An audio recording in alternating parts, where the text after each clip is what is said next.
வணக்கம். இது ஆடியோ நூலகம் யூடியூப் சேனல். பார்க்க வந்திருக்கிற கேட்க வந்திருக்கிற எல்லாருக்கும் நன்றியும் வணக்கங்களும். இந்த கதையும் என்னோட குரலும் பிடிச்சிருந்தா கீழே இருக்கிற சப்ஸ்கிரைப் பட்டனை உடனே தட்டிடுங்க. அப்படியே பெல் பட்டனையும். அப்போ தான் நான் போடுற வீடியோக்கள் உங்கள் யூடியூப் சேனலில் உடனுக்குடன் நோட்டிஃபிகேஷனில் வந்து உங்களுக்கு காட்டும். மறக்காமல் லைக் பட்டனையும் ஒரு தட்டு தட்டிடுங்க. அப்போ தான் அதிகமான கதைகளை என்னால் போட முடியும். இது காதல் களிகளும் கொஞ்சம் சூரியன்களும் கதையோட 3வது பாகம். கதைக்குள்ளே போகலாமா? அத்தியாயம் 18. என்னம்மா அப்படியே நின்றுட்ட? உள்ளவா? ராஜம்மா கனிவோடு அழைக்க சட்டென்று உயிர் பெற்றாள் ரஞ்சனி.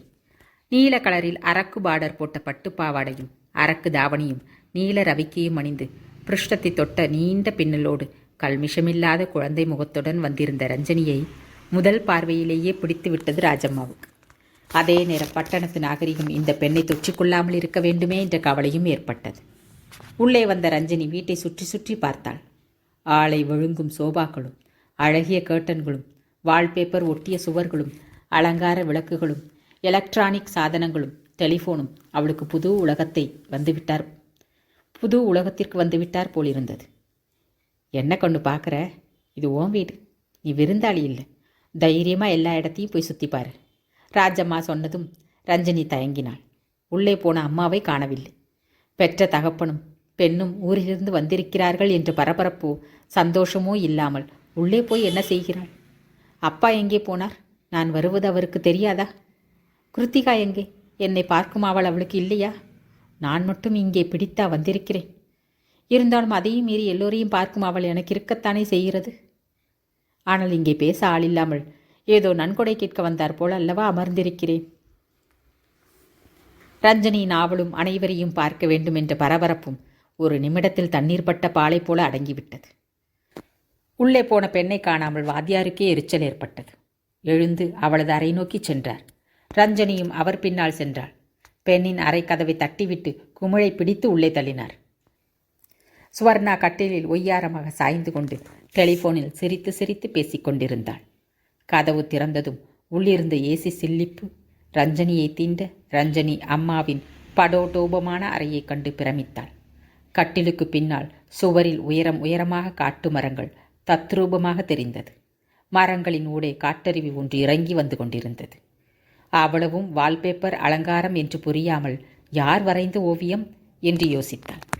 தேக்கு மரக்கட்டில், சாட்டின் துணி தைத்த மெத்தை தலையணைகள், ஆளுயர கண்ணாடி வைத்திருந்த ட்ரெஸ்ஸிங் டேபிள், அதில் விதம் விதமான அலங்கார சாதனங்கள், சென்ட் குப்பிகள், லிப்ஸ்டிக் உருளைகள், ஹேர் ஆயில், சந்தன பவுடர், கட்டிலுக்கு எதிரில் ஒரு கலர் டிவி, ஒரு மூலையில் ரெஃப்ரிஜிரேட்டர்.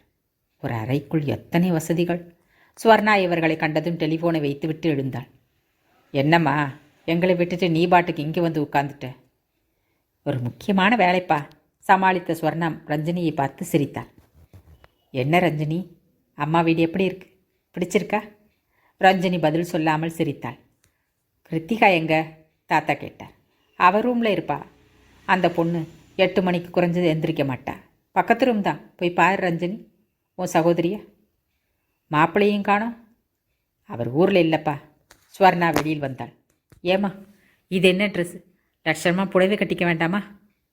ஸ்வர்ணா முகம் சுளித்தாள். இதே வார்த்தையை வேறு யாராவது சொல்லி இருந்தால் உண்டு இல்லை என்று ஆக்கியிருப்பாள். ஆனால் சொல்லுவது அப்பா என்றதனால் என்ன பதில் சொல்லுவது என்று புரியாமல் ஒரு கணம் திகைத்தாள். வாத்தியாருக்கும் உள்பாடி தெரிய மகள் அணிந்திருந்த மெல்லிய நைட் ட்ரெஸ் பார்த்ததும் ஒரு மாதிரியாகத்தான் இருந்தது. ஸ்வர்ணா கிராமத்துக்கு வரும்போதெல்லாம் புடவை கட்டி கொண்டை போட்டு கொண்டு வருவாள்.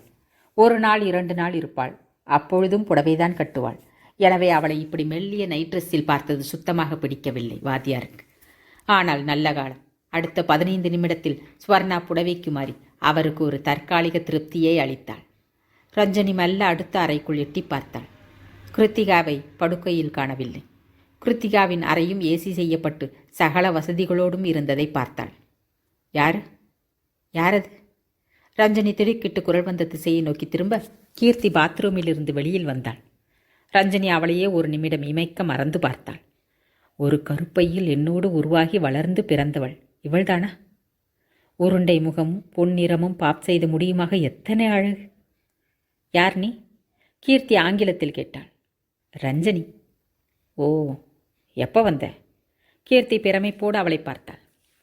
கொஞ்சம் முந்திதான். தாத்தாவும் என் கூட வந்திருக்கார். ஓஹோ என்று கிருத்திகா இன்டர்காம் எடுத்து, ராஜம்மா காஃபி என்று சொல்லிவிட்டு நெயில் கட்டர் எடுத்து தன் நகங்களை சீர் செய்ய ஆரம்பித்தாள். அதற்கு மேல் என்ன பேசுவது என்று தெரியாமல் ரஞ்சனி மறுபடியும் ஹாலுக்கு வந்தாள். என்னம்மா, கிருத்திகாவை பார்த்தியா? தாத்தா கேட்டார். சுரத்தில்லாமல் சொன்னாள். நான் இன்னைக்கு சாயங்காலமே புறப்படணும் சொர்ணா. ஒரு விதத்தில் அவர் போவது நிம்மதி என்று நினைத்தாலும், ஏன்பா ஒரு வாரம் இருந்துட்டு போகலாமே என்றது ஸ்வர்ணாவின் வாய். இல்லைம்மா, உங்கள் அம்மா தனியாக இருக்கா, உடனே போகணும். அப்புறம் நான் என்ன சொல்ல, ஆனால் எனக்கு இன்றைக்கி முக்கியமான வேலைகள் நிறைய இருக்குப்பா. இப்போ போனால் இதோட ராத்திரி தான் வருவேன். நீங்கள் ஜாக்கிரதையாக போயிட்டு வாங்க. பணம் ஏதாவது வேணுமா? வேணாம்மா. ரஞ்சனி, நீ கிருத்திகாவோட ரூமை ஷேர் பண்ணிக்கோ. உன் பெட்டியை அங்கே கொண்டு போய் வச்சுக்கோ. குளிச்சுட்டு டிஃபன் சாப்பிட்டுட்டு நல்லா ரெஸ்ட் எடுத்துக்கோ. போர் அடிச்சா டிவி பார். ஏதாவது வேணும்னா ராஜாம்மா கிட்ட கேளு. புரிஞ்சுதா? ஸ்வர்ணா எழுந்தாள். அடுத்த அரை மணியில் வெளியில் புறப்பட்டாள். அப்பாவிடம் சொல்லி கொண்டாள். போயிட்டு லெட்டர் போடுங்க. ரஞ்சனியை பார்த்துக்கம்மா, ஒன்றும் தெரியாத பொண்ணு அது. ஸ்வர்ணா சிரித்தாள். அவள் ஏன் பொண்ணுப்பா, எனக்கு அக்கறை இல்லையா? அதுக்கு இல்லைம்மா, பத்திரமா பார்த்துக்குறோம், போதுமா? ஸ்வர்ணா வெளியேறினாள். அவள் போன கொஞ்ச நாளிகையில் கிருத்திகாவும் எங்கோ புறப்பட தயாராகி வெளியில் வந்தாள். ஹாய் தாத்தா, எப்படி இருக்கீங்க என்றவள் பதிலை கூட அவரிடமிருந்து எதிர்பார்க்காமல் வெளியேறினாள். ரஞ்சனி மலைத்து போனாள். என்ன குடும்பம் இது என்று தோன்றியது. தாத்தாவை பரிதாபமாக பார்த்தாள். என் வீடே எனக்கு ரொம்ப அந்நியமாயிருக்கு தாத்தா. ஏன் என்றாள். பழக்கம் இல்லை இல்லையா, போக போக சரியாயிடும் தாயே. தாத்தா வாஞ்சையோடு அவள் தலையை தடவி கொடுத்தாள். ரஞ்சனி தன் பெட்டியை கொண்டு போய் கிருத்திகாவின் அறையில் வைத்தாள். அன்று மாலை புறப்பட்ட தாத்தாவை வழியனுப்ப ரஞ்சனியை தவிர ஒருவரும் இல்லை. வரட்டுமா? தாத்தாவின் குரலில் ஒரு நெகிழ்ச்சி இருந்தது. தாத்தா போகும்போது அழக்கூடாது என்று ரஞ்சனி தன்னை வெகுவாக கட்டுப்படுத்தி கொண்டாள். ஆனால் தாத்தாவால் முடியவில்லை. வாசற்படி தாண்டி வெளிவந்தவருக்கு கண்ணீரும் உடைந்து வழிந்தது. தாத்தா! ரஞ்சனி சட்டென்று அவர் கண்களை துடைத்தாள். என்ன தாத்தா இது, குழந்தை மாதிரி? அறிஞர்கள் எதுக்காகவும் அலறதில்லைன்னு பகவத்கீதை சொல்லுறதுன்னு எனக்கு சொல்லிட்டு நீங்களே... அர்ஜுனனை அழக்கூடாதுன்னு சொன்ன அதே கிருஷ்ணன் தான் அபிமன்யு செத்ததும் முதல்ல அழுதானா. அப்படி இருக்க நாம எந்த மூளைக்குமா? இருந்தாலும் நீங்கள் அழுதுகிட்டு போனால் எனக்கு சங்கடமாக இருக்கும் தாத்தா. போயிட்டு வாரம் 2 லெட்டர் போடுங்க. லெட்டர் வரலன்னா நான் வந்துடுவேன். உங்கள் கழுவிக்கிட்ட நான் சௌக்கியம்னு சொல்லுங்கள். சொல்லும்போதே கட்டுப்பாடு உடைந்து கண்ணீர் வழிய தாத்தா தன் அழுகையை நிறுத்தி கொண்டு கிளம்பினார். அவர் கண்ணுக்கு மறையும் வரை பார்த்து கொண்டிருந்தாள் ரஞ்சனி. அன்று இரவு கிருத்திகா வீடு திரும்பும்போது மணி 8.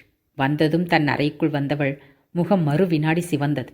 ஆத்திரத்தோடு இடுப்பில் கை வைத்தபடி தன் கட்டிலில் படுத்திருந்த ரஞ்சனியை பார்த்தாள். உன்னை யார் ஏன் அறைக்கு வர சொன்னது? நீ இங்கே வர வேண்டாம், இது ஏன் அறை? நீ மம்மி ரூமுக்கு போ. படபடவென்று ஆங்கிலத்தில் பொரிந்து தள்ளினாள். ரஞ்சனி வெளவெளத்து போய் கட்டிலில் இருந்து எழுந்து கொண்டாள். அத்தியாயம் 19. ரஞ்சனி வெளியே வந்து விட்டாள். அம்மாவின் அறைக்கதவு மூடியிருந்தது. போய் தட்டுவதற்கு தயக்கமாக இருந்தது. அம்மாதான் என்றாலும் உரிமை ஏற்பட பழக்கம் வேண்டும். இத்தனை வருட பிரிவு பயத்தை மட்டுமே ஏற்படுத்தி இருந்தது. ரஞ்சனி ஹால் சோபாவில் வந்து படுத்துக்கொண்டாள். ராஜம்மா இட்லி மாவை உப்பு போட்டு கரைத்து வைத்து பாத்திரம் தேய்த்து மேடை கழுவி மறுநாளுக்கு தேவையான காய்கறி நறுக்கி ஃப்ரிட்ஜில் வைத்துவிட்டு 10:30 மணிக்கு சமையல் கட்டு விளக்கை அணைத்துவிட்டு படுக்க வந்தாள். வழக்கமாக ஹால் சோபாவில் தான் படுத்துக்கொள்வாள். இப்பொழுது சோபாவில் படுத்திருந்த ரஞ்சனியை கண்டதும் வியந்தாள். ஏமா இங்கே படுத்திருக்க? ரஞ்சனி சட்டென்று எழுந்து உட்கார்ந்தாள். நீங்கள் இங்கே படுத்துப்பீங்களா? எதுக்குமா கேட்குறேன்? இல்லை, நீங்கள் படுத்துக்கிற இடம்னா படுத்துக்கோங்க, நான் அப்படி கீழே படுத்துக்கிறேன். ராஜம்மா திடுக்கிட்டாள். கீழையா என்றவள் ரஞ்சனியை கனிவோடு பார்த்தாள். நான் இங்கே வேலைக்காரி கண்ணு, உன்னை கீழே படுக்க வச்சுட்டு என்னால் தூங்க முடியாதுமா. அது சரி, உள்ளே போய் கீர்த்தியோட படுக்காம ஏன்பா இங்கே வந்து படுத்துக்கிட்ட?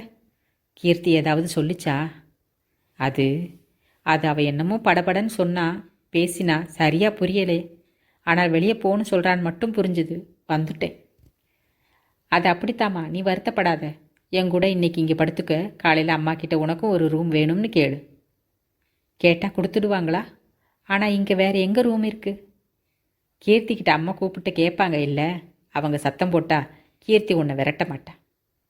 அம்மா எப்படி ராஜம்மா? ஆசையாக பேசுவாங்களா? ராஜம்மாவுக்கு மனம் கசிந்தது. பெற்ற தாய் எப்படி என்று கேட்கும் பெண் இவள் ஒருத்தியாகத்தான் இருப்பாள். நாகரிகம் மாற மாற அன்பு பாசம் எல்லாம் கூட முகமூடியாகி போகிறது. இது கிராமத்து கிளி. இதற்கு பட்டணத்து போலித்தனம் புரிபட கொஞ்ச நாள் ஆகும். என்ன ராஜம்மா யோசனை? ஒன்றும் இல்லைம்மா.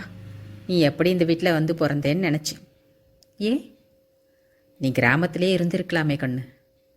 நானும் தான் சொன்னேன். ஆனால் யார் கேட்டாங்க? சரி தூங்குமா, எல்லாம் நாம் நினச்சா நடக்குது. ராஜம்மா ஒரு பெட்ஷீட் விரித்து கீழே படுத்துக்கொள்ள ரஞ்சனி சோஃபாவில் சாய்ந்தாள். அவளுக்கு தூக்கம் வரவில்லை. கிராமத்து திண்ணையில் தாத்தாவோடு வாய் வலிக்கும் வரை பேசிவிட்டு பாட்டி 10 தரம் அழைத்ததும் உள்ளே போய் பாட்டி மீது கால் போட்டு அவளை கட்டி கொண்டு தூங்க பழக்கப்பட்டவளுக்கு இன்று இந்த தனிமை என்னவோ போலிருந்தது. ஹால் கடிகாரம் 12 முறை இனிமையாய் கத்தும் வரை கூட விழித்திருந்தாள். கடிகார சத்தம் நின்றதும் அழைப்பு மணியோசை கேட்டது. ராஜம்மா நன்கு தூங்கி போயிருந்தாள். மறுபடியும் அழைப்பு மணி கேட்க ரஞ்சனி பயந்து கொண்டே எழுந்தாள். கதவருகில் வந்து நின்று யார் என்று கேட்டாள். மறுபடியும் அழைப்பு மணியை அழுத்தினார்கள் யாரோ. ரஞ்சனி தாளை விலக்கி மெல்ல கதவை திறக்க வேகமாய் வந்தது ஒரு உருவம். ராஜம்மா, ஏ ராஜம்மா என்று கத்தியது. ராஜம்மா தூக்கி வாரி போட எழுந்தாள். என்ன தூக்கம் உனக்கு? கதவை கூட திறக்க முடியாம. யார் இந்த பொண்ணு? ராம்குமார் கத்தியபடி தன் கோட் சூட்டை கழற்றினார். ராஜம்மா சமாளித்து கொண்டு முதலில் மன்னிப்பு கேட்டாள். ரஞ்சனி அவள் பின்னால் ஒடுங்கியபடி நிற்க மீண்டும் அவளை சுட்டிக்காட்டி யார் என்று கேட்டார்.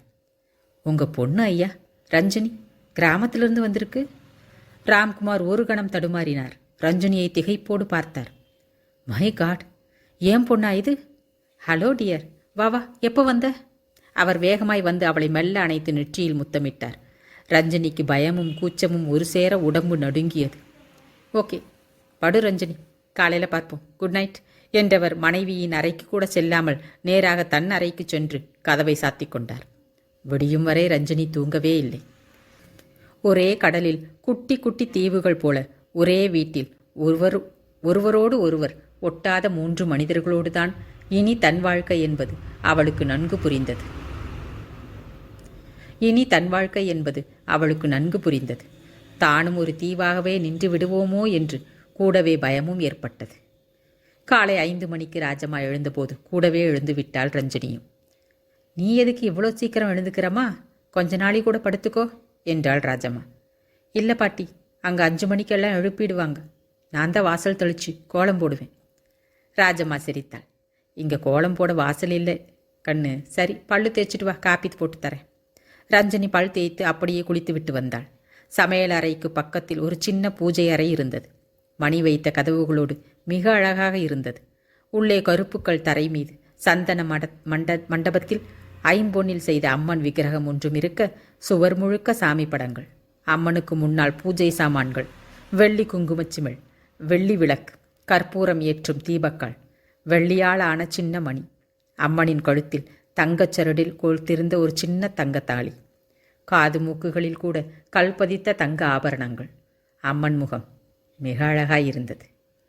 அம்மா தினம் பூஜை செய்வாங்களா ராஜம்மா? அவங்களுக்கு எங்கம்மா அதுக்கெல்லாம் நேரம்.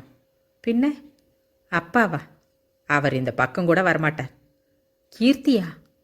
அதுக்கு சாமி பூதம்லாம் கட்டோட பிடிக்காது. பின்ன யாருக்காக இந்த பூஜை ரூம்? அது வெறும் அலங்காரத்துக்காக கண்ணு. 4 பேர் வரும்போது வீட்டை சுற்றி காட்டும்போது இதையும் பெருமையாக காட்டுவாங்க. பூஜை ரூம் இல்லைன்னா வீட்டுக்கு நல்லா இருக்காதுன்னு கட்டியிருக்காங்க.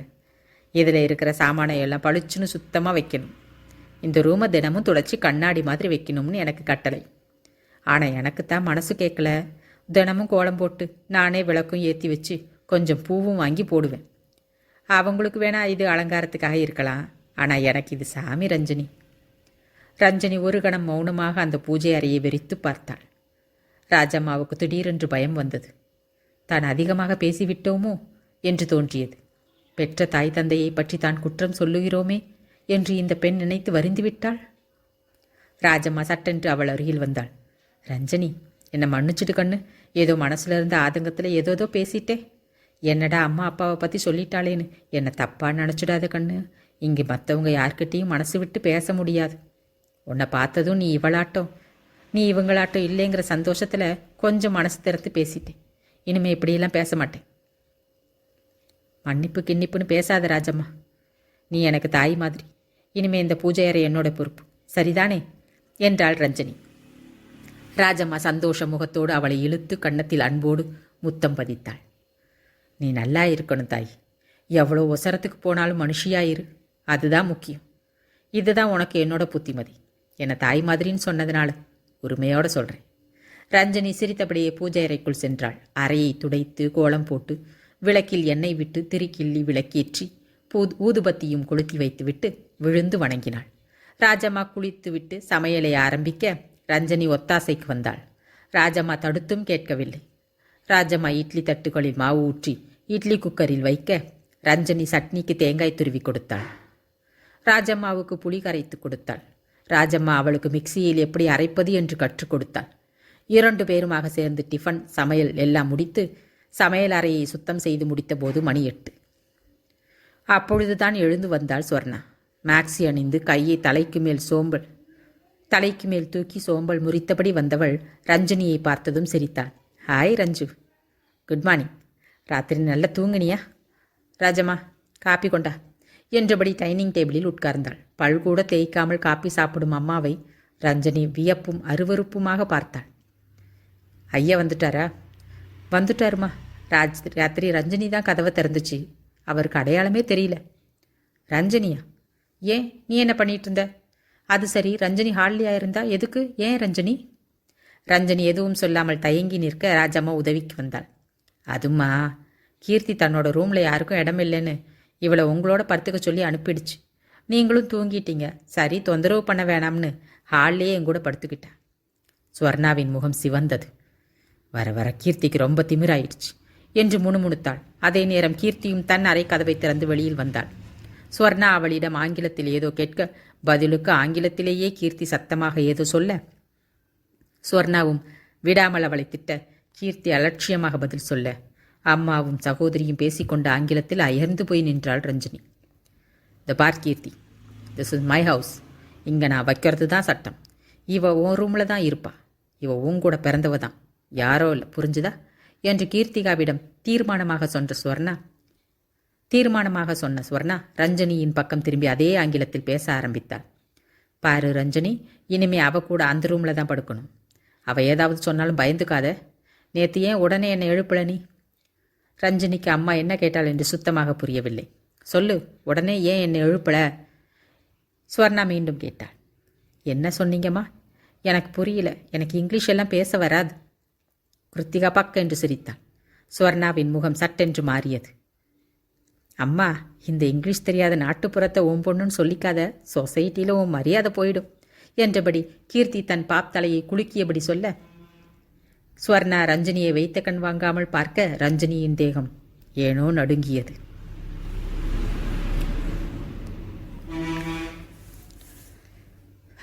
அத்தியாயம் 20. பீச் புகாரி ரெஸ்டாரண்டருன் அரவிந்த் தன் காரை செலுத்தி நிறுத்தினான். சூரியன் மேற்கு வானில் சரிந்து சிவந்திருந்தது. மணி 6:05 இருந்தது. கீர்த்தியை இன்னும் காணவில்லை. 6 மணிக்கு வருகிறேன் என்று சொல்லியிருந்தாள். அரவிந்தன் காரிலிருந்து இறங்கி காரின் மீது சாய்ந்து நின்றான். இப்போது நினைத்தால் கூட வியப்பாக இருக்கிறது.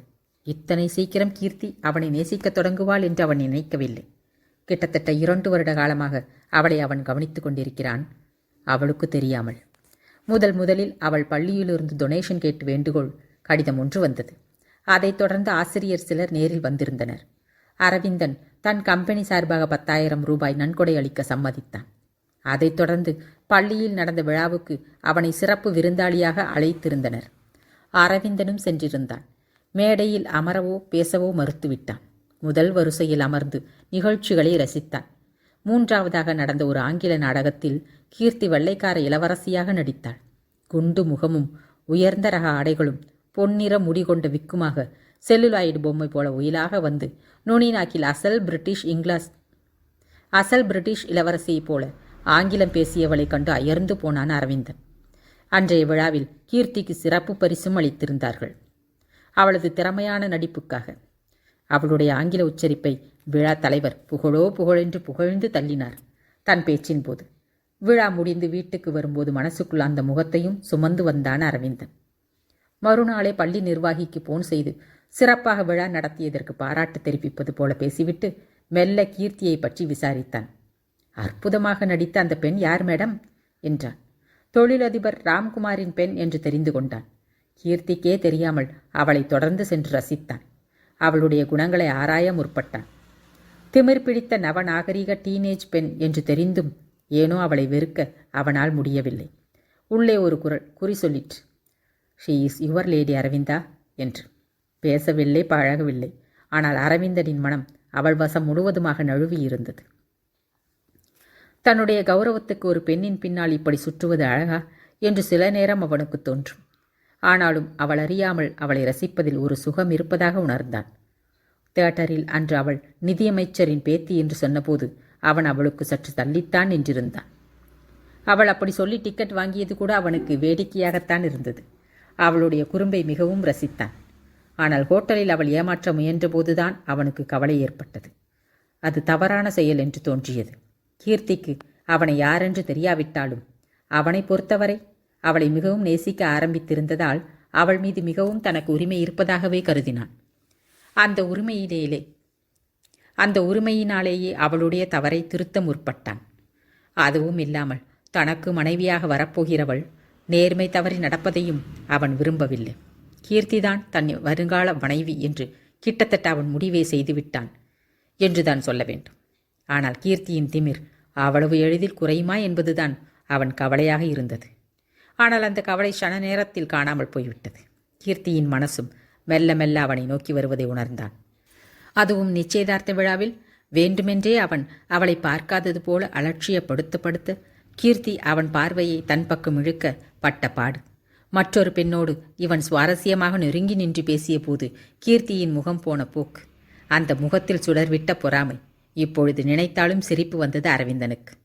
வெடுக்கென்று யாரோ இடுப்பில் கிள்ள சட்டென்று துள்ளினான். எந்த கோட்டையை பிடிக்க யோசனை? நான் வந்து நிற்கிறது கூட தெரியாம? கீர்த்திகா பாப் கூந்தல் காற்றில் பறக்க அதை ஒரு கையால் அலட்சியமாக தள்ளிவிட்டபடி கேட்டாள். அரவிந்தன் அவள் முகத்தையே ஒரு கணம் உற்று பார்த்தான். என்ன ஒரு அலட்சியமான அழகு என்று வியந்தது அவன் மனம்.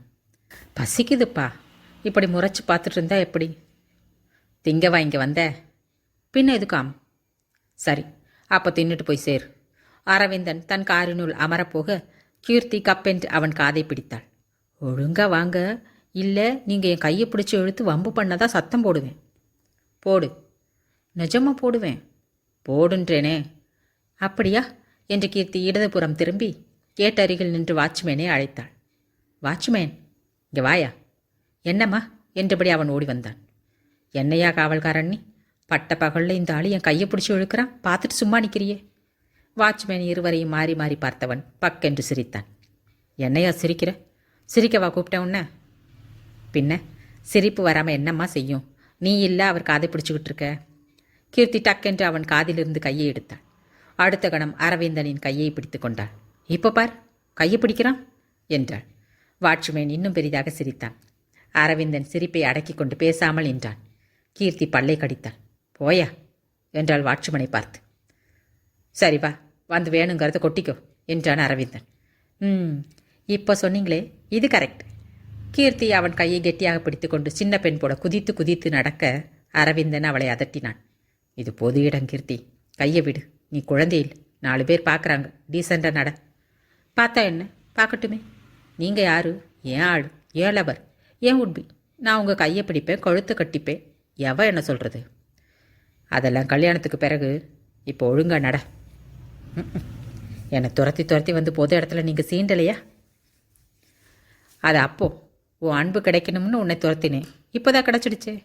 இனிமே ஆவேசம் கூடாது கீர்த்தி, மிதமாக நடந்துக்கணும். அப்போ கூட நான் உங்ககிட்ட இன்டீசெண்டாக நடந்துக்கிட்டேன். யோசிச்சு பாரு, நீ தான் என்னை கண்ணா பின்னான்னு திட்டின. சரி, இப்போ என்ன செய்யணுங்கிறீங்க? நீ குழந்தை இல்லை, வளர்ந்தவ. இந்த துள்ளல், குறும்பு, அலட்சியம், உன் திமிர் எல்லாத்தையும் கொஞ்சம் குறைச்சிக்கணும். துள்ளலும் குறும்பும் தப்பா அரவிந்த்? கீர்த்தி முகத்தை மிக பரிதாபமாக வைத்துக்கொண்டு கேட்க அரவிந்தனுக்கு சிரிப்பு வந்தது. அது இல்லை கீர்த்தி, பொது இடத்துல ரொம்ப சத்தம் போட்டு பேசுறதோ சிரிக்கிறதோ ஒரு பொண்ணுக்கு அழகில்லம்மா நீ யாரையும் கவனிக்கலைனாலும் உன்னை 4 பேர் பார்ப்பாங்கங்கிறது நீ மறந்துடக்கூடாதுன்னு சொல்கிறேன். கஷ்டம்பா, ஒரு வாதியாரியா போய் லவ் பண்ணுவ கீர்த்தி. இனி நீ அம்பேல் என்று முணுமுணுத்தாள் கீர்த்தி. ஓகே, அட்வைஸ் தப்புன்னா சொல்லு, வாய முடிக்கிறேன். தப்புன்னு சொல்லலை, ஆனால் இப்போ இந்த நேரத்தில் அதுவா முக்கியம்? பேச விஷயமா இல்லை. ஜாலியாக பேசுங்கப்பா, அறுக்காதீங்க. சரி, என்ன பேசணும் நீயே சொல்லு. என்ன எப்படி தெரியும் உங்களுக்கு? சத்தியமாக நீ யாருன்னே எனக்கு தெரியாது. ஏய், அரவிந்தன் சிரித்தான். ப்ளீஸ். அரவிந்தன் அன்று ஆங்கில நாடகத்தில் அவள் பேசிய வசனத்தை பேசி காட்டினான். கிருத்திகாவின் விழிகள் விரிந்தன. Is it? அப்போல இருந்து தெரியுமா? பட் நான் உங்களை கவனிக்கவே இல்லையே. எப்படி கவனிப்ப? நீதான் பிரிட்டிஷ் இளவரசியாச்சு, ஒரு சாதாரண ஆளையா கவனிப்ப? ஏய், இதுதானே. கீர்த்தி கொஞ்சலாக அவன் தோளில் சாய்ந்து சினுங்கினாள். அரவிந்தன் தான் எப்படி அவள் வசப்பட்டோம் என்பதை விவரித்த போது கீர்த்தி நிஜமாகவே அதிசயித்தாள். எனக்கு தெரியாம என்னை இத்தனை தூரம் கவனிச்சு பெரிய ஆள்பா நீங்க. சரி, கிளம்பலாம் கீர்த்தி, டைம் ஆறுது. நீ வீட்டுக்கு நேரத்துக்கு போய் சேரு என்று அழுத்து கொண்டே எழுந்தாள் கீர்த்தி.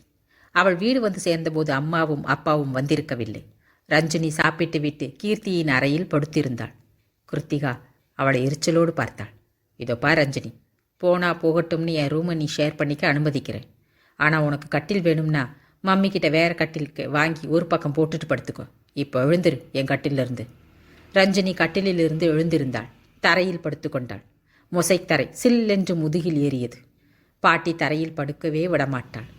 ரஞ்சினி எழுந்து வெளியில் வந்தாள். மறுபடியும் சோபாவில் வந்து படுத்தாள். 10 மணிக்கு வீடு திரும்பிய ஸ்வர்ணா அவளை பார்த்துவிட்டு முகம் சுருங்கினாள். நான் உன்னை அங்கெல்லாம் படுத்துக்க சொன்னேன் ரஞ்சினி.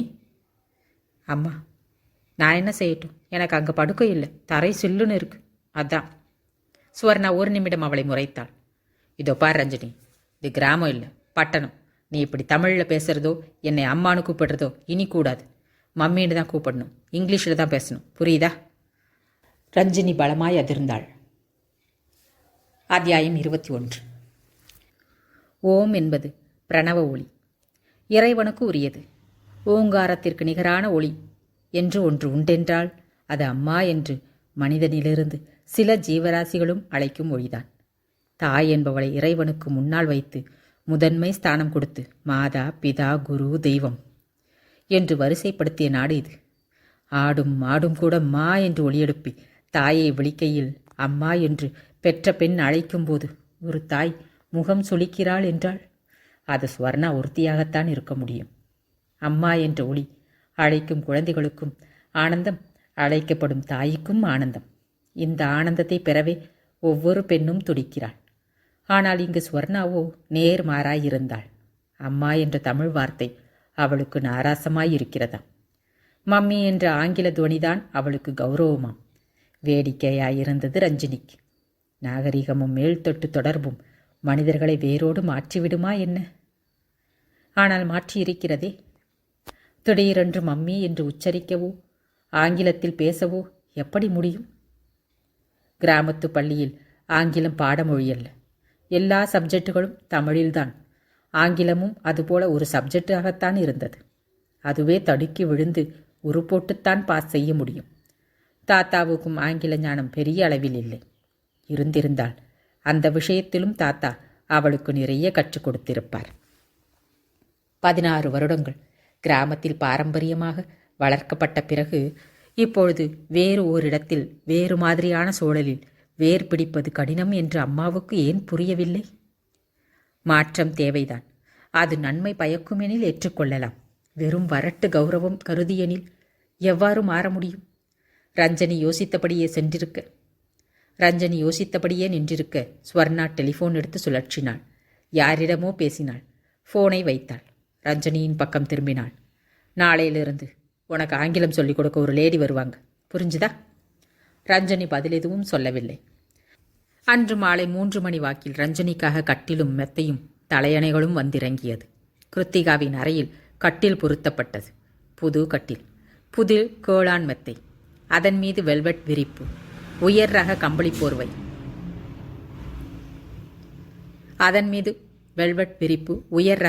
போர்வை, எல்லாவற்றையும் பார்த்ததும் கீர்த்தி பல்லை கடித்தாள். ஸ்வர்ணாவிடம் சண்டைக்கு போனாள். எனக்கு உடனே புது மெத்தை வேணும் என்றாள். சுவர்ணா சிரித்தாள். அவ்வளவுதானே, வாங்கிடுறேன் என்றாள். ரஞ்சனி குறுக்கிட்டாள். மா வேண்டாம்மா, அவளுக்கு புதுசு வேணும்னா இதையெல்லாம் எடுத்துக்கட்டும். எனக்கு அவளோட கட்டிலும் மெத்தையும் போதும். எதுக்கு அனாவசிய செலவு?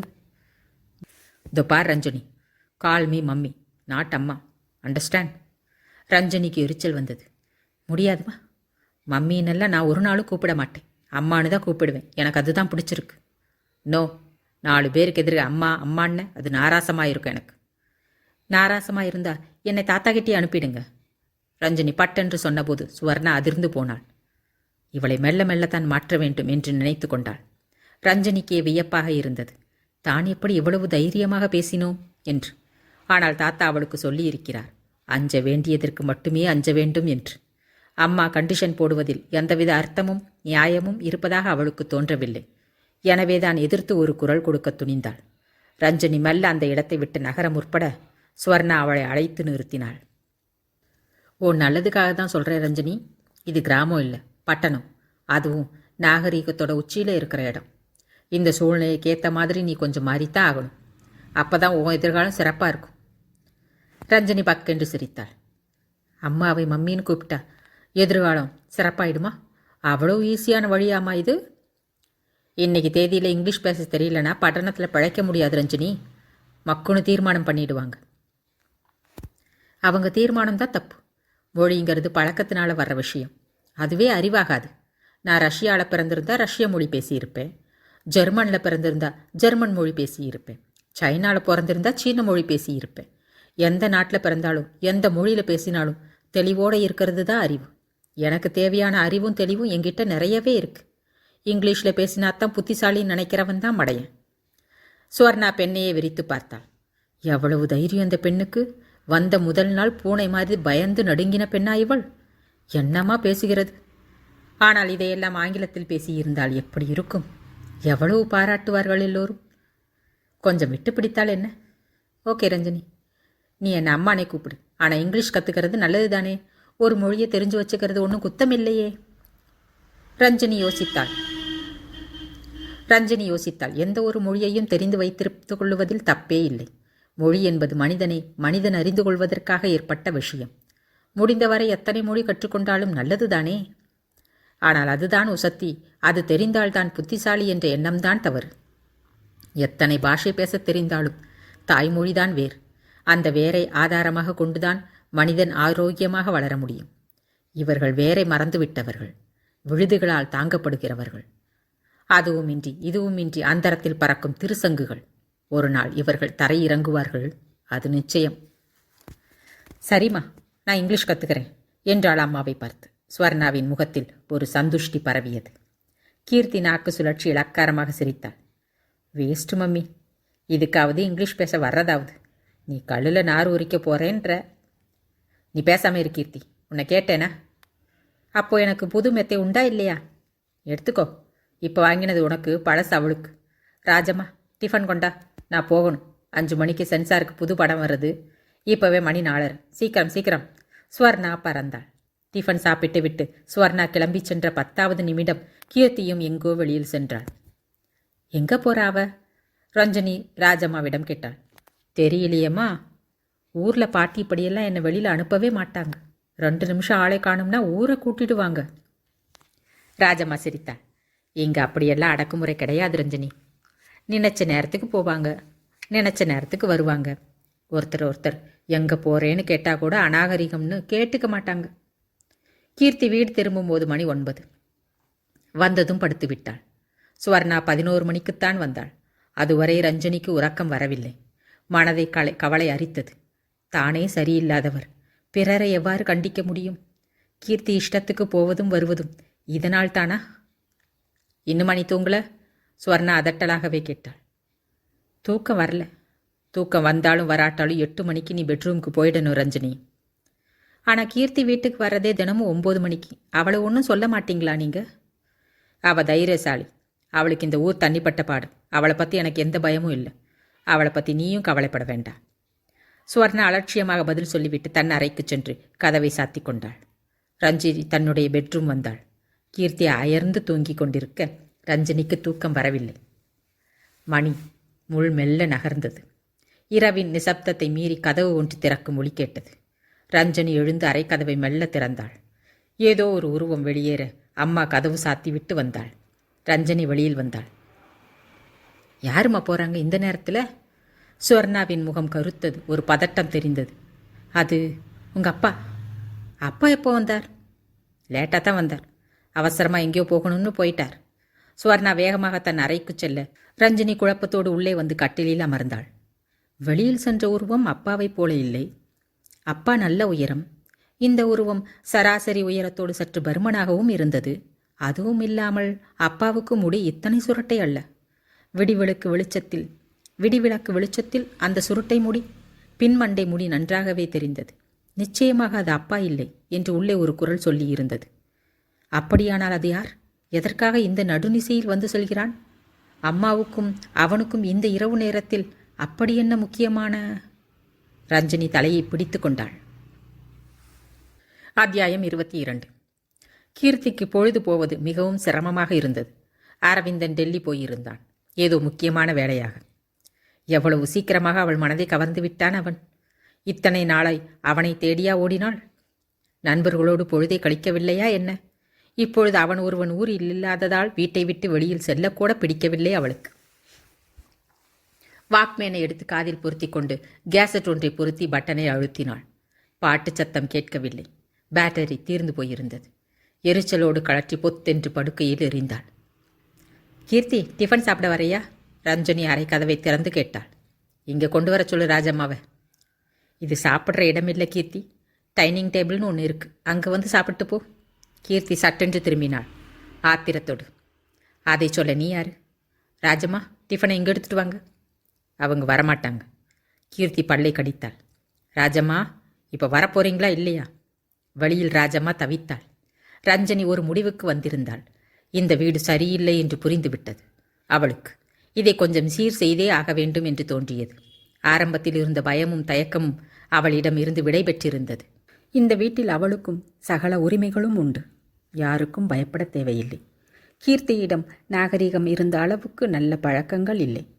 காலில் செருப்போடு சமையல் கொட்டு வரை வருவதும், ராஜம்மாவை வயது முதிர்ந்தவள் என்று கூட பாராமல் விரட்டுவதும், பெட்ரூமில் கட்டிலில் படுத்தபடி டிஃபன் சாப்பிடுவதும், தட்டை கையில் பிடித்துக்கொண்டு குறுக்கும் நெடுக்கும் நடந்தபடி சாப்பாடு சாப்பிடுவதும், பல் தேய்க்காமல் பெட் காஃபி சாப்பிடுவதும் நிச்சயம் கெட்ட பழக்கங்கள்.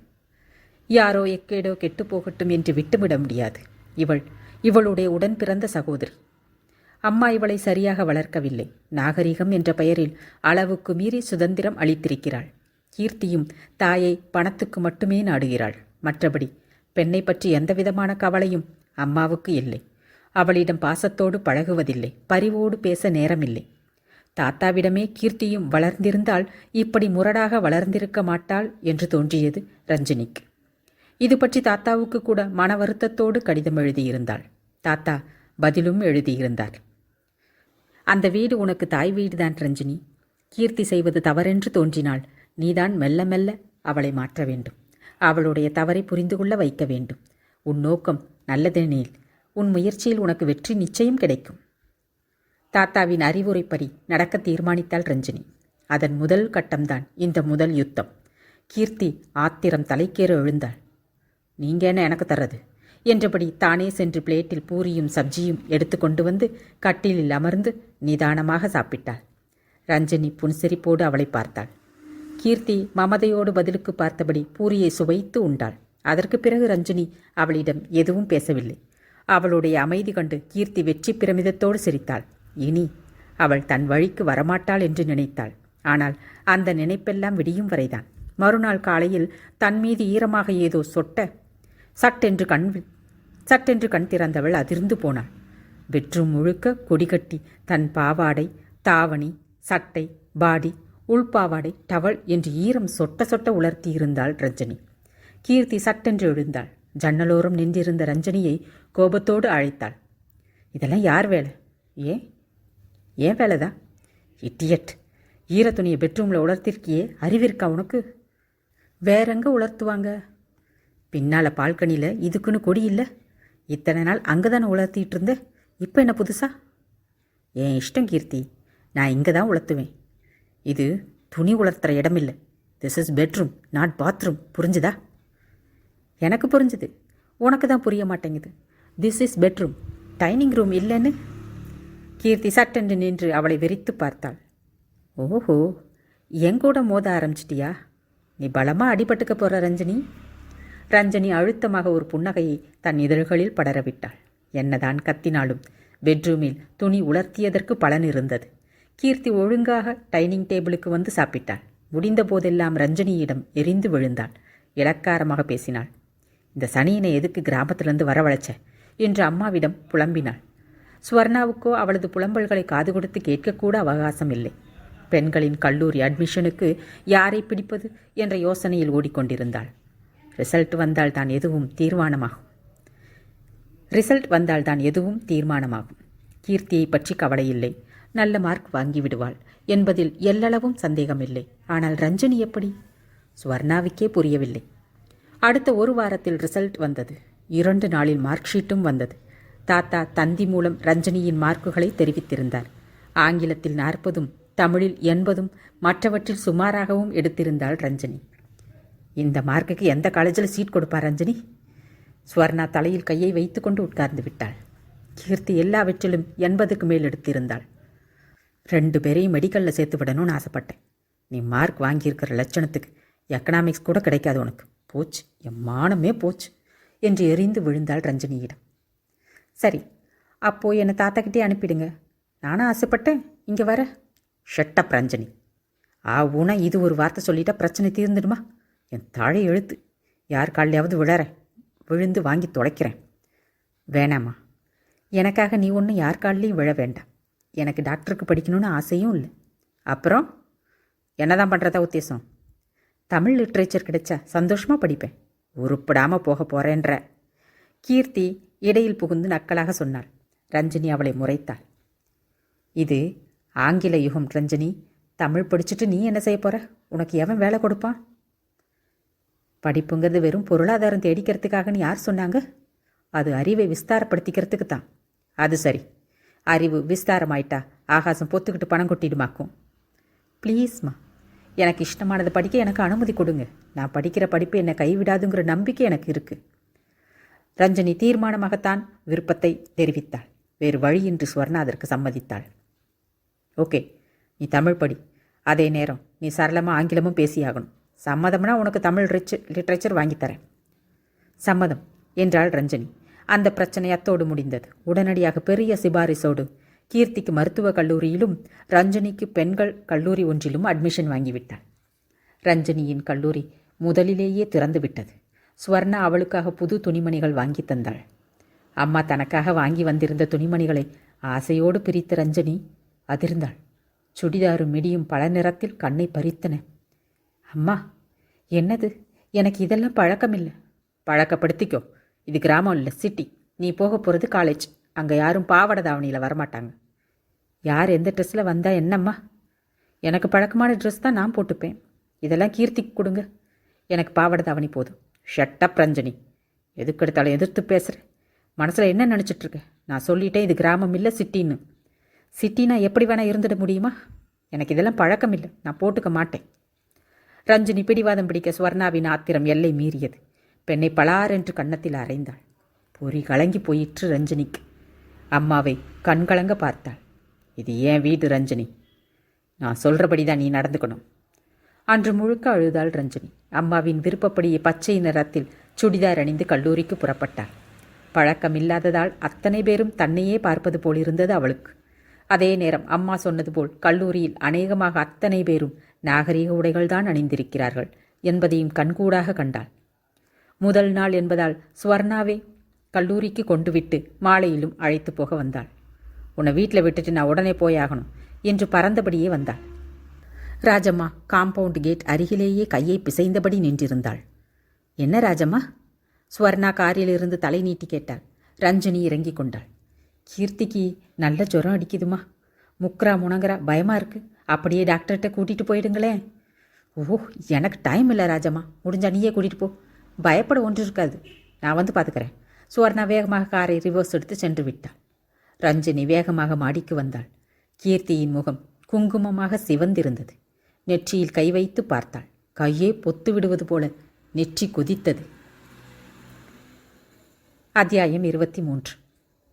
டாக்டர் வீடு எங்கே இருக்கு ராஜம்மா? இவ இருக்கிற இருப்பில் அவ்வளோ தூரம் கூட்டிகிட்டு போக முடியுமா ரஞ்சினி? ராஜம்மா கவலையோடு கேட்டாள். அப்போ என்ன பண்ணுறது? டெலிஃபோன் டைரியில் யாராவது டாக்டர் நம்பர் எழுதி வச்சிருக்கான்னு பாரு. இருந்தால் ஃபோன் பண்ணி இங்கேயே கூப்பிடுவோம். அதுவும் நல்ல யோசனையாகப்பட்டது ரஞ்சினிக்கு. அதே நேரம் விவேக்கின் நினைவும் வந்தது. அவன் அவளுக்கு எழுதி கொடுத்திருந்த விலாசத்தில் கூட ஏதோ ஃபோன் நம்பர் இருந்தது. இந்த சாக்கில் அவனையும் பார்க்கலாம் என்ற நப்பாசை எழ ரஞ்சனி தன் பெட்டி திறந்து விவேக் எழுதி கொடுத்திருந்த விலாசத்தை எடுத்து வந்தாள். அதில் இருந்த ஃபோன் நம்பரை சுழற்சினாள். மறுமுனையில் பெண் குரல் ஒன்று கேட்டது. டாக்டர் விவேக் வீடு தானே? நீங்கள் யார்? வந்து டாக்டர் இல்லையா? கிளினிக் போயிட்டாரே டாக்டர். யார் நீங்கள்? எங்கள் வீட்டில் ஒருத்தருக்கு உடம்பு சரியில்லை, டாக்டர் வருவாரான்னு கேட்கத்தான் ஃபோன் பண்ணினேன். கிளினிக் நம்பர் தரேன், அங்கே ஃபோன் பண்ணி கேட்டுக்கோங்க. பட் வீட்டுக்கு வந்து பார்த்தா சார்ஜ் ஜாஸ்தி ஆகும், பரவாயில்லையா? பணத்தை பற்றி கவலை இல்லைங்க, எவ்வளோ ஆனாலும் பரவாயில்ல. மறுமுனையில் விவேக்கின் தாய் சொன்ன கிளினிக் நம்பரை குறித்து கொண்டு மீண்டும் டெலிஃபோன் சுழற்சினாள் ரஞ்சினி. விவேக்கின் குரல் டெலிஃபோனில் கேட்டதும் உடல் சிலிர்க்க ஒரு கணம் தன்னை மறந்து நின்றாள். ஹலோ என்று அவன் மீண்டும் குரல் கொடுக்க அவசரமாக நான் தான் என்றாள். நான் தான்னா யாரு? ரஞ்சினி. இந்த நாளெழுத்து பெயர் கேட்ட மாத்திரத்தில் மறுமுனையில் விவேக்கின் குரல் ஒரு கணம் அடைத்தது. இவளைப் போலவே அவனும் நெகிழ்ந்து போயிருக்கிறான் என்பது புரிய ரஞ்சனியின் கண்கள் பளபளத்தது. என்ன ரஞ்சனி, எப்படி இருக்க? நல்லா இருக்கேன். என் சிஸ்டருக்கு ரொம்ப ஜுரமாக இருக்கு. அம்மா பாட்டுக்கு போயிட்டாங்க. எனக்கு என்ன செய்யறதுன்னு புரியலை. உங்கள் ஞாபகம் தான் வந்தது. உங்கள் வீட்டுக்கு ஃபோன் பண்ணேன், அவங்க இந்த நம்பர் கொடுத்தாங்க. நீங்கள் உடனே இங்கே வந்தால் நல்லா இருக்கும். வரேன் ரஞ்சினி, உடனே வரேன். அட்ரஸ் சொல்லு, சரியா லொக்கேஷன் சொல்லு. ரஞ்சனி சொன்னாள். அடுத்த அரை மணியில் அழைப்பு மணி ஒலித்தது. ரஞ்சனி ஓடி வந்து கதவை திறக்க விவேக் சிரித்தபடி உள்ளே வந்தான். ரஞ்சனிக்கு காலோடு தலைவரை ஒரு பரவசம் படர்ந்தது. விவேக் அவளை ஒரு நிமிடம் விழுங்கி விடுவது போல பார்த்தான். ரஞ்சனி அவனை உள்ளே அழைத்துச் சென்றாள். விவேக் கீர்த்தியை பரிசோதித்தான்.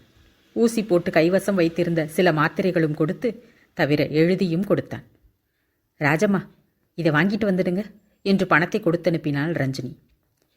பயப்பட ஒன்றும் இல்லை ரஞ்சினி, 2 நாளில் சரியாயிடும். அப்படி ஜுரம் குறையலனா பிளட் டெஸ்ட் எடுத்து பார்த்துருவோம் என்றபடியே ஹாலுக்கு வந்தான். ரஞ்சனி கீர்த்தி இருந்த அரைக்கதவை சாத்தி கொண்டு பின்னால் வந்தாள். அவனுக்கு காப்பி கலக்க கிச்சன் பக்கம் போனவளை விவேக் தோளில் கை வைத்து தடுத்து நிறுத்தினான். எப்படி இருக்கு ரஞ்சனி என்றபடி அவளை தன் பக்கம் திருப்பினான். ரஞ்சனியால் அவனை ஏறிட்டு பார்க்க முடியவில்லை. அழுது விடுவோமோ என்று பயமாக இருந்தது. இந்த 2 மாசத்துல இன்னைக்கு தான் என் நினைவு வந்தது இல்லை? நீங்கள் மட்டும் என்னவா, என்னை பார்க்க எந்த முயற்சியும் எடுத்தீங்களா? விவேக் சிரித்தான். தன் ஆள்காட்டி விரலாள் அவள் மோவாயை தொட்டு முகத்தை நிமிர்த்தினான். ரஞ்சனி அவனை நேருக்கு நேர் பார்க்க அவள் கண்கள் பளபளத்து நீர் திரண்டு உருள ஆரம்பிக்க மறுகணம் அவன் நெஞ்சில் தலை சாய்த்து கொண்டாள். விவேக்கின் கரம் அவளை அணைத்து முதுகை ஆறுதலாக தட்டி கொடுத்தது. ஒரு நிமிடம்தான் விவேக் சட்டென்று அவளை விடுவித்தான். தப்பு ரஞ்சனி, இப்படி உணர்ச்சி வசப்படுறது தப்பு. போய் காப்பி கொண்டு வா என்றபடி சோஃபாவில் வந்து அமர்ந்து டீபாய் மீதிருந்த மேகசின் ஒன்றை எடுத்து பிரித்தான். ராஜம்மா மருந்துகளோடு வந்துவிட்டாள். விவேக் அவற்றை எப்படி கொடுக்க வேண்டும் என்று சொல்லிவிட்டு புறப்பட்டான். ஃபோன் நம்பரை குறித்து கொண்டான். முடிஞ்சா நானே வந்து பார்க்குறேன் என்றான். அவன் போனதும் ராஜம்மா கதவு சாத்திவிட்டு வந்தாள். இந்த டாக்டர் உனக்கு எப்படி தெரியும் ரஞ்சனி? கொஞ்ச நாள் எங்கள் கிராமத்தில் இவர் வேலை செஞ்சார், அப்போ பழக்கம். ரஞ்சனி கீர்த்தியின் அறைக்கு சென்று விவேக் சொன்னபடி அவளுக்கு மருந்துகளை ஸ்பூனில் வாயில் விட்டாள். அவள் அருகிலேயே அமர்ந்திருந்தாள். இரவு 11 மணிக்குத்தான் ஸ்வர்ணா வீடு திரும்பினாள். கூடவே ராம்குமாரும் வந்தார். என்ன, டாக்டர்கிட்ட கூட்டிகிட்டு போனியா அவளை? இல்லைம்மா, ரஞ்சனி யாரோ டாக்டரை இங்கே வர சொல்லி ஃபோன் பண்ணினா. யார் ரஞ்சனி? தெரியாதுமா, டைரக்டரில் கிளினிக் நம்பர் 1 கிடச்சிது, பண்ணி பார்த்தேன், டாக்டரும் வந்தார். ராஜம்மா ரஞ்சனியை வியப்போடு பார்த்தாள். தனக்கு டாக்டரை தெரியும் என்பதை இந்த பெண் ஏன் மறைக்கிறது? மெடிசின் கொடுத்தாரா? சரி, நீ தூங்கு, ராஜம்மா ராத்திரி பார்த்துப்பாங்க என்று ஸ்வர்ணா பேருக்கு கூட கீர்த்தியின் அருகில் சென்று பார்க்கவில்லை. இத்தனைக்கும் கீர்த்தி கண் விழித்து கொண்டுதான் படுத்திருந்தாள். ஜுர வேகத்திலும் தலைவலியிலும் அவளால் தூங்க முடியவில்லை. அம்மா அருகில் வந்து அவளை அணைத்துக் கொள்வாள். ஒரு நாள் அவளோடு படுத்துக்கொள்வாள் என்று நினைத்தவள் அம்மா இப்படி அலட்சியமாக பேசி சென்றது அதிர்ச்சியை தந்தது. ராஜம்மா, நீங்கள் படுங்க, கீர்த்தியை நான் பார்த்துக்கிறேன். வேணா கண்ணு, நீ தூங்கு, காலேஜுக்கு வேற போகணுமில்ல. நான் நாளைக்கு காலேஜுக்கு போக போகிறதில்ல ராஜம்மா, நீங்கள் படுங்க. என்ன ரஞ்சனி இது? அம்மாவுக்கு தெரிஞ்சால் திட்டுவாங்க. திட்டட்டும், அவங்கள மாதிரி என்னால் இருக்க முடியாது. கீர்த்தி என் கூட பிறந்தவன். அவளுக்கு இப்போது தேவை மருந்து மாத்திரை மட்டும் இல்லை, அன்பும் கூட தேவை. அவள் குணமாகி எழுந்தாத்தான் காலேஜ். ரஞ்சனி தீர்மானமாக சொன்னது கீர்த்தியின் காதுகளில் விழ அவளுக்குள் ஏதோ ஒன்று மெல்ல மெல்ல கரைந்தது. ரஞ்சனி உள்ளே வரும்போது தூங்குவது போல பாவனை செய்தாள். ரஞ்சனி அவள் நெற்றியில் கை வைத்து பார்த்தாள். ஜுரம் துளி கூட குறைந்தாற் போல தெரியவில்லை. இரவு முழுக்க ரஞ்சனி தூங்கவே இல்லை. மணிக்கொரு முறை விவேக் சொன்னபடி மருந்துகளை கொடுத்து கொண்டிருந்தாள். நடு இரவில் கீர்த்தி ஒருமுறை இவள் மீது வாந்தி எடுத்துவிட பாத்ரூமில் சுத்தப்படுத்தி கொண்டு வந்தாள் ரஞ்சனி. கீர்த்திக்கு வாய் துடைத்து விட்டாள். கீர்த்தி அவளையே வெறித்து பார்த்தாள். தண்ணி குடிக்கிறியா கீர்த்தி? ரஞ்சனி அவள் அருகில் அமர்ந்தபடி கேட்க கீர்த்தி சட்டென்று அவள் மடியில் சரிந்தாள். அவள் முதுகு குலுங்கியது. மை காட், கீர்த்தி அழறையானா? ரஞ்சனி பதறினாள். ஏன், என்னாச்சு கீர்த்தி? நான் கூட இருக்கிறது பிடிக்கலையா? வேணும்னா ராஜம்மாவை அனுப்பட்டா? ரஞ்சனி எழுந்திருக்க முயல கீர்த்தி அவளை இறுக பிடித்து கொண்டு இன்னும் பெரிதாக அழுதாள். என்ன ஆச்சு கீர்த்தி? நான் ரொம்ப கெட்டவ ரஞ்சனி, ரொம்ப கெட்டவ. கீர்த்தி அழுகையினுடைய சொல்ல ரஞ்சனி பக்கென்று சிரித்தாள். யார் சொன்ன அப்படி? நீ கெட்டவல்ல, குழந்தை. உன்னை ரொம்ப இன்சல்ட் பண்ணியிருக்கேன். அதெல்லாம் நான் அப்போவே மறந்துட்டேன். இனிமேல் இன்சல்ட் பண்ண மாட்டேன். சரி, இப்போ தூங்கு. ரஞ்சனி அவளை படுக்க வைத்து பூர்த்தி விட்டாள். ஆனால் அம்மா ரொம்ப கெட்டவ ரஞ்சனி. அம்மா அம்மாவே இல்லை, நம்ம அம்மா. அப்படியெல்லாம் சொல்லக்கூடாது கீர்த்தி. உனக்கு தெரியாது ரஞ்சனி. குழந்தையிலேருந்தே அவள் என்னை கொஞ்சினதில்லை, சாதம் ஊட்டினதில்லை. எல்லாம் வேலைக்காரி தான். பணம் மட்டும் கொடுக்குற அம்மா, சுதந்திரம் கொடுக்குற அம்மா. You know something? நான் பெரியவளை ஆனப்போ கூட அன்பாக ஒரு வார்த்தை பேசி எனக்கு தைரியம் சொல்லலை.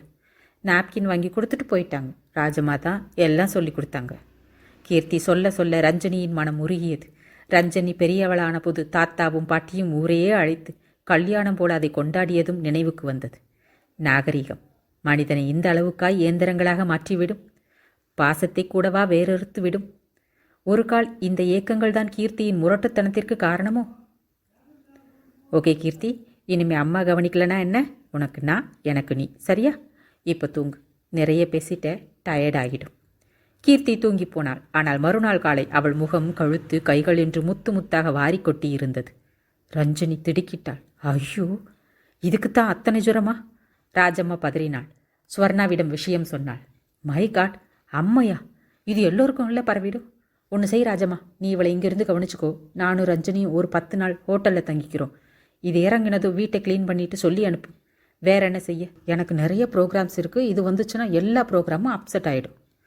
சோர்ணா சொல்ல சொல்ல ரஞ்சனியும் ராஜம்மாவும் தலையில் நெருப்பை கொட்டினார் போல அதிர்ந்து போய் அவளையே பார்த்தார்கள். அத்தியாயம் 24.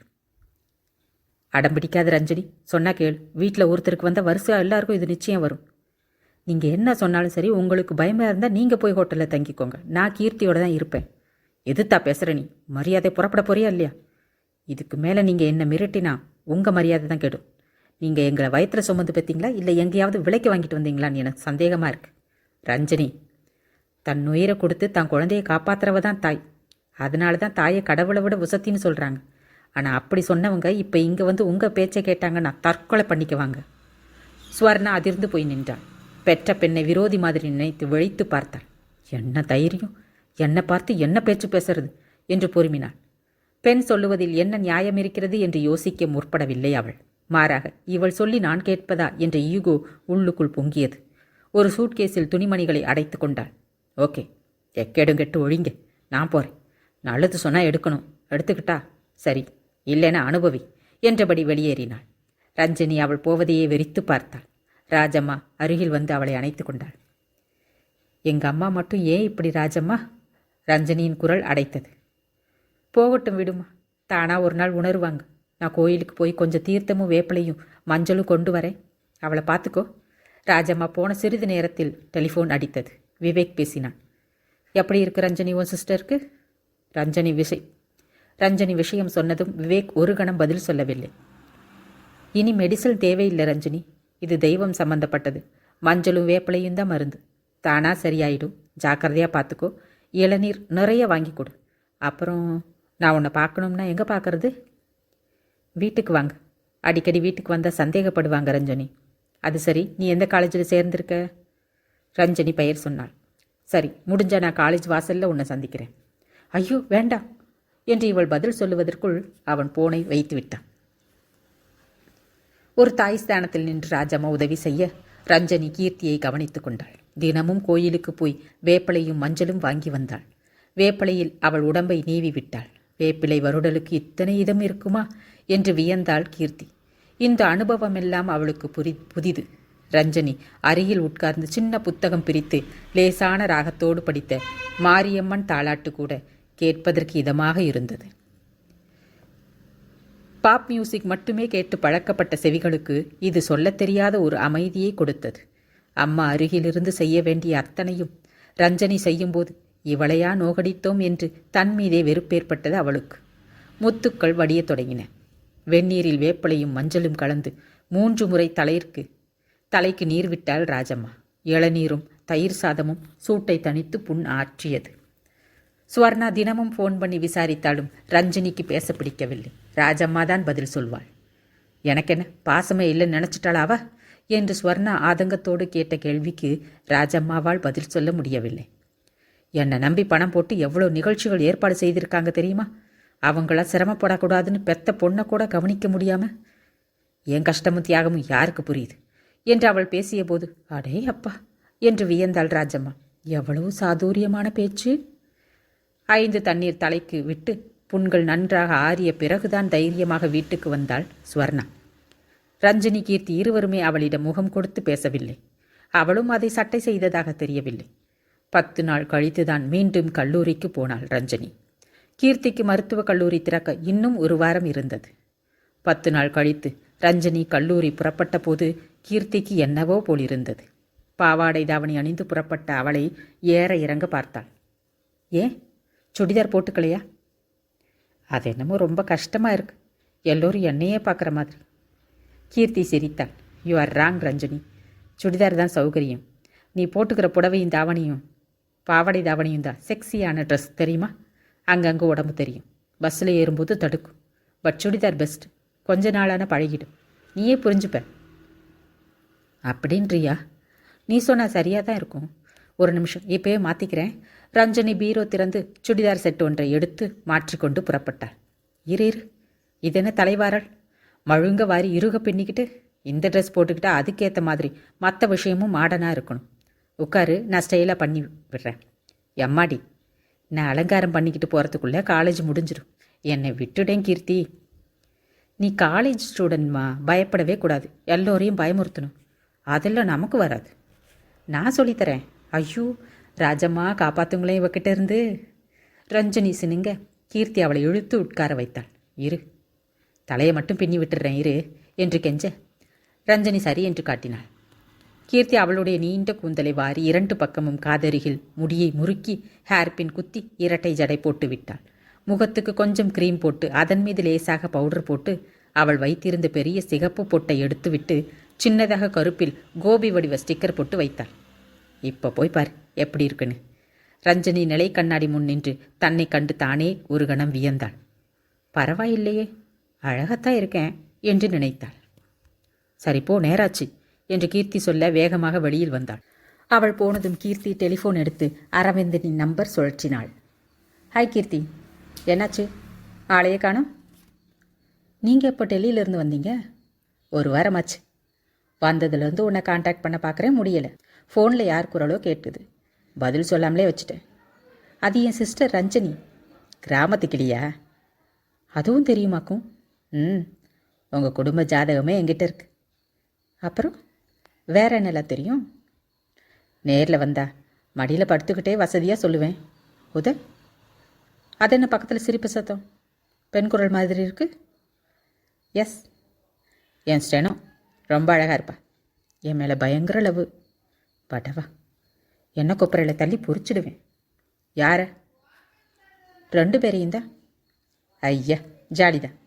ஒரே கொப்பரையில் தானே போடுவேன். உங்களை நேரில் வந்து பேசிக்கிறேன். ஏய், எங்கே வரேன்னு சொல்லவே இல்லையே. சிட்டியில் எது உயரமான கட்டிடம்னு சொல்லுங்க, அங்கே வரேன். எதுக்கு? தற்கொலையா? இல்லை, கொலை. உங்களை பிடிச்சு கீழே தலை தான். அரவிந்தன் மறுமுனையில் பெரிதாக சிரித்தான்.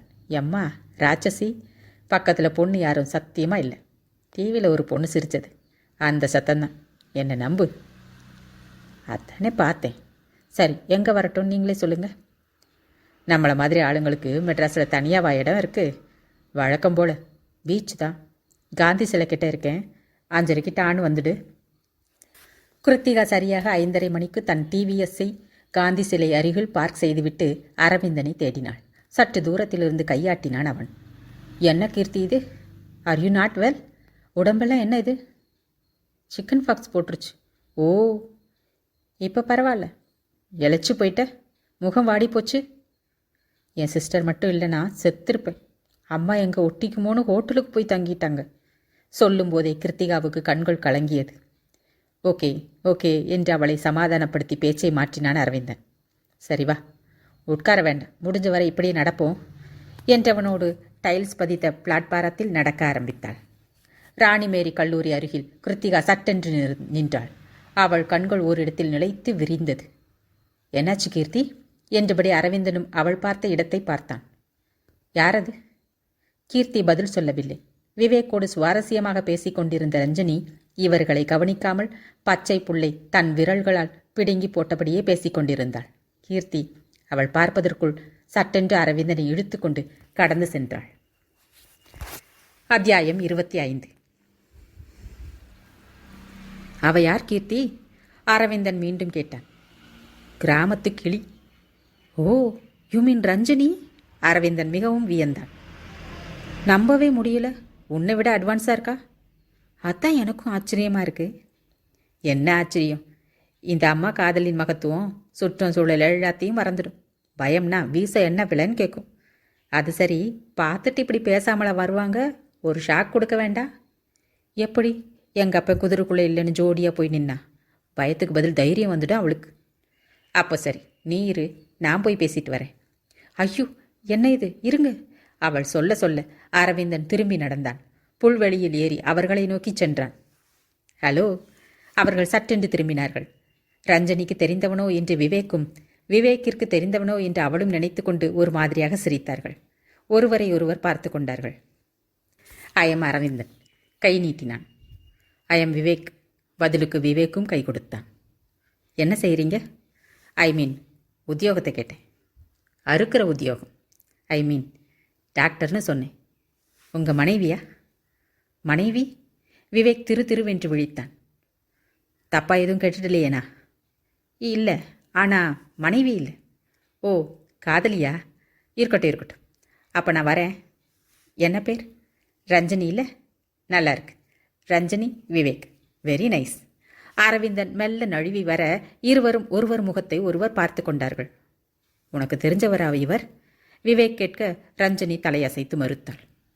நான் உங்களுக்கு தெரிஞ்சவரன் இல்லை நினச்சேன். அப்படின்னா உன் பேர் எப்படி தெரிஞ்சது? அதானே, எப்படி தெரிஞ்சது?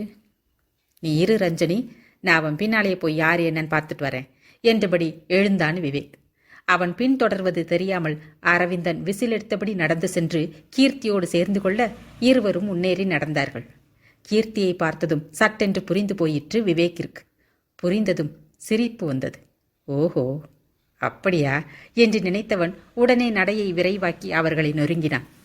ஹலோ என்று பின்னால் இருந்து சத்தம் கேட்க கீர்த்தியும் அரவிந்தனும் திடுக்கிட்டு நின்றார்கள். ஐயம் விவேக். விவேக் கை நீட்ட அரவிந்தன் அசடு வழிய சிரித்தான். உங்கள் மனைவியா? வாட்? கீர்த்தி பதறினாள். ஓ, காதலியா? இருக்கட்டும் இருக்கட்டும். அப்புறம் சாருக்கு என்ன வேலை? எல்லோரையும் ட்ரில் வாங்குற வேலை. கம்பெனி மேனேஜராக இருக்கு.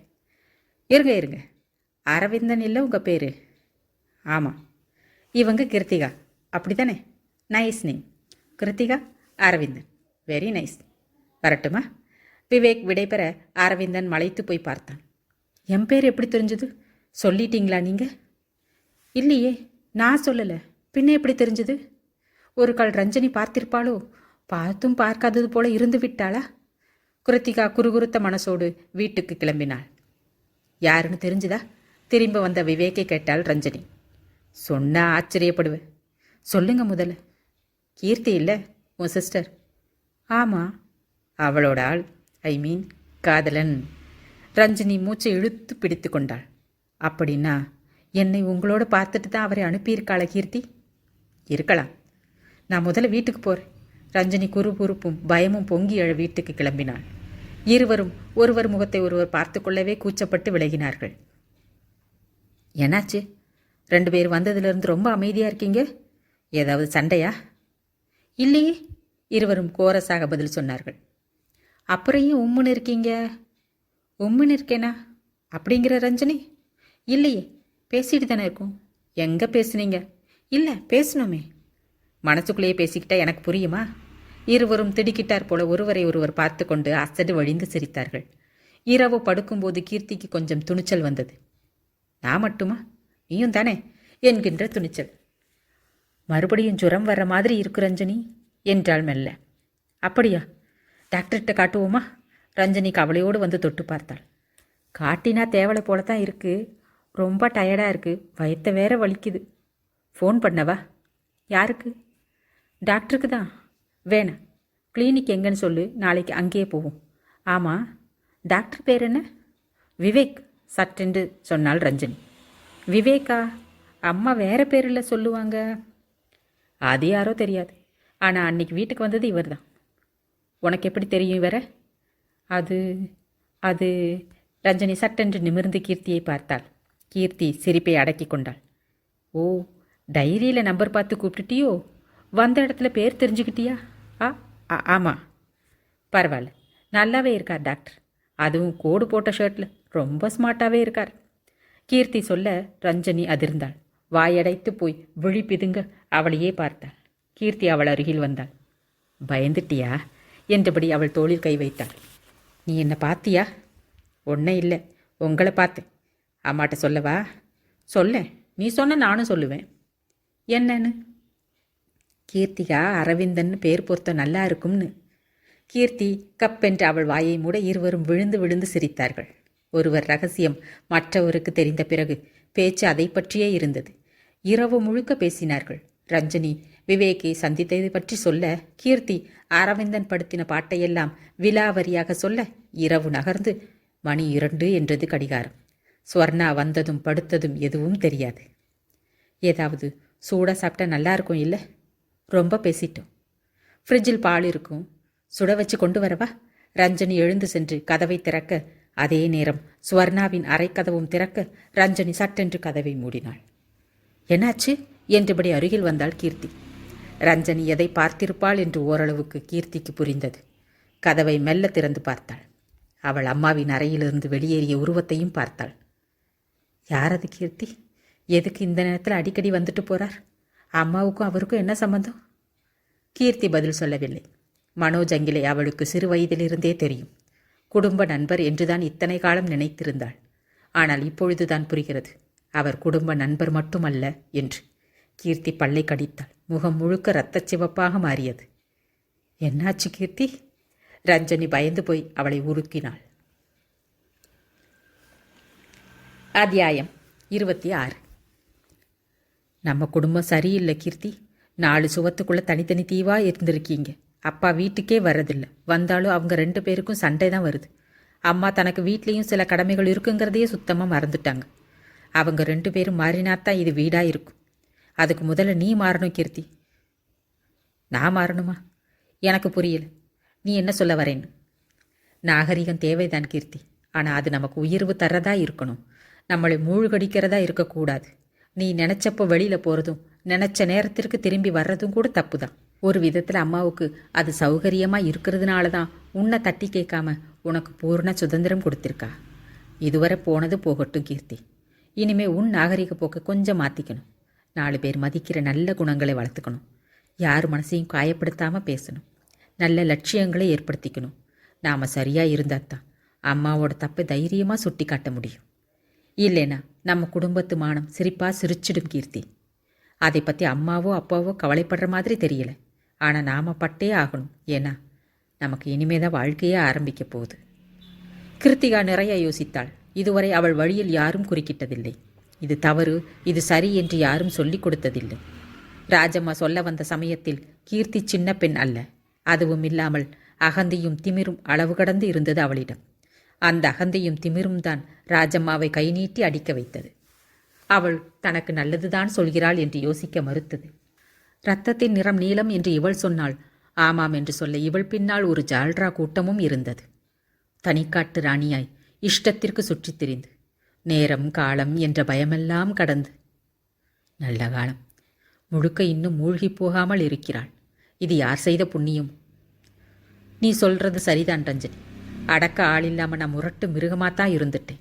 அது ஏன் தப்பு இல்லை. நான் வளர்ந்த சூழ்நிலை அப்படி. என்னை தட்டி தட்டி வடிவமைக்க இங்கே அன்பா யாரும் இல்லை. அது என் துரதிருஷ்டம். நானும் தாத்தா கிட்ட வளர்ந்திருந்தா உன்ன மாதிரி தான் வளர்ந்திருப்பேன். கீர்த்தியின் குரல் நிகழ்ந்தது. புரியுது கீர்த்தி, அதுதான் நான் வந்துட்டேனே. சேர்ந்து போராடுவோம். அம்மா அப்பாவை திருத்த முயற்சிப்போம். வெற்றி கிடைக்கலன்னா பிரிஞ்சு தாத்தா கிட்ட நாம் போயிடுவோம். அதுதான் இவங்களுக்கு தண்டனை. என்ன சொல்கிற? இனிமே நீ எது சொன்னாலும் ஓகே தான். சரி, இனிமேல் தினமும் காலையில் 5 மணிக்கு எழுந்துடணும். 5 மணிக்கு மேலே தூங்குறவனால எதையும் சாதிக்க முடியாதுன்னு தாத்தா சொல்லுவார். சரி, முயற்சி பண்ணுறேன். அப்புறம் இனிமே அம்மா சமையல் செய்தால் தான் சாப்பிடுவோம்னு கண்டிஷன் போடணும். போச்சுடா, நாம் பட்னி கிடந்து சாக வேண்டியதுதான் ரஞ்சினி. அம்மாவாவது சமைக்கிறதாவது அதெல்லாம் நான் பார்த்துக்கிறேன். சரி, அப்புறம் அம்மா தன் வெளி வேலைகளை எல்லாம் குறைச்சிக்கிட்டு நமக்காக நிறைய நேரம் செலவழிக்கணும். இதுவும் நடக்க போகிறது இல்லை. நடக்கும். இல்லைனா இவங்க முகத்திரைகளை கிழிச்சு சொசைட்டியில் இவங்க யாருன்னு அடையாளம் காட்டுவோம். இப்போ மதிக்கிற அதே சொசைட்டி இவங்களை அருவருப்போடு பார்க்கும், ஒதுக்கி வச்சிடும். அதுக்கப்புறம் இந்த வீடு இவங்களுக்கு சிறையாயிடும். எனக்கு ஒன்றும் புரியல ரஞ்சினி. ஆனால் என் ஒத்துழைப்பு உனக்கு நிச்சயம் உண்டு. இந்த வீடு வீடாகணும். உன் விருப்பப்படி நான் முதல்ல மாறவும் தயார். தேங்க்யூ கீர்த்தி. சரி படு. ரஞ்சனி விளக்கணைத்தாள். ஒரு நாள் எழுந்ததும் ரஞ்சனி ராஜம்மாவிடம் வந்தாள். ராஜம்மா, எனக்கு ஒரு உதவி செய்யணும். நீங்கள் சொல்லுமா. நீங்கள் இங்கேருந்து போயிடணும் ராஜம்மா. ராஜம்மா அதிர்ந்து போனாள். என்ன சொல்கிற ரஞ்சனி? நான் என்னம்மா தப்பு பண்ணினேன்? நீங்கள் ஒரு தப்பும் பண்ணலை ராஜம்மா. எங்கள் அம்மா மாறணும். அவங்க இந்த வீட்டையும் கொஞ்சம் கவனிக்கணும்னா நீங்கள் கொஞ்ச நாள் இங்கே இருக்கக்கூடாது. பயப்படாதீங்க, நான் தாத்தாவுக்கு லெட்டர் தரேன். நீங்கள் அங்கே போய் கொஞ்ச நாள் நிம்மதியாக இருங்க. பாட்டிக்கும் ஒத்தாசையாக இருக்கும். சமயம் வரும்போது நானே உங்களை கூட்டிகிட்டு வந்துடுறேன். சரியா? நீ சொன்னால் சரியாகத்தான் இருக்கும் ரஞ்சினி. உங்கள் 2 பேருக்காக நான் எதுவும் செய்ய தயார். என்னைக்கு போகணும்னு சொல்லு. நீங்கள் இப்போது சமையல் செய்யாதீங்க. உடம்பு முடியாமல் படுத்துக்கோங்க. அம்மா கேட்டா முடியலைன்னு சொல்லுங்க. அம்மா திட்டுற மாதிரி நடந்துக்கோங்க. அம்மா திட்டுவாங்க. அதுதான் சாக்கு. நீங்கள் போயிட்டீங்கன்னு சொல்லிடுவோம். நான் போனால் வேற ஆளு ரஞ்சினி. உங்கள் அம்மாவுக்கு ஆளாக கிடைக்க மாட்டாங்க. அதெல்லாம் நாங்கள் பார்த்துக்குறோம். நீங்கள் போய் படுங்க. ரஞ்சினி அவசரப்படுத்த ராஜம்மா தலையில் துணி ஒன்றை கட்டிக்கொண்டு ஒரு மூலையில் படுத்துக்கொண்டாள். ஓகே, வீடியோ ரொம்ப லென்த்தியாக போகுது. கதை 1 மணி நேரம் தாண்டிடுச்சு. நம்ம இதோட இந்த பாகத்தை முடிச்சுக்கலாம். இனி இதோட தொடர்ச்சியாக அடுத்த பாகத்தை தெரிஞ்சுக்கணும் அப்படின்னா நீங்கள் விஷுவலில் இப்போ பாருங்கள். உங்களுக்கு நெக்ஸ்ட் அப்படிங்கிற ஒரு வீடியோ காட்டும். அந்த வீடியோவை கிளிக் பண்ணாலே நீங்கள் அடுத்த வீடியோவுக்கு போயிடலாம். இதோட அடுத்த பாகத்துக்கு போயிடலாம். அப்படி இல்லாமல் கீழே டிஸ்கிரிப்ஷன்லேயும் இதோட அடுத்த பாகத்தை லிங்க்கை நான் கொடுக்க முயற்சி செய்கிறேன். இப்போது இதோட தொடர்ச்சியாக நீங்கள் கதையை தெரிஞ்சுக்கணும் அப்படின்னா விஷுவலில் வர நெக்ஸ்ட்டு வீடியோவை கிளிக் பண்ணுங்கள். அப்புறம் மறக்காமல் சப்ஸ்கிரைப் பட்டனையும் கிளிக் பண்ணிவிடுங்க, லைக் பட்டனையும் கிளிக் பண்ணிவிடுங்க. அப்போ தான் என்னோடய வீடியோ வரும்போது உங்களுக்கு நோட்டிஃபிகேஷன் உடனே கிடைக்கும்.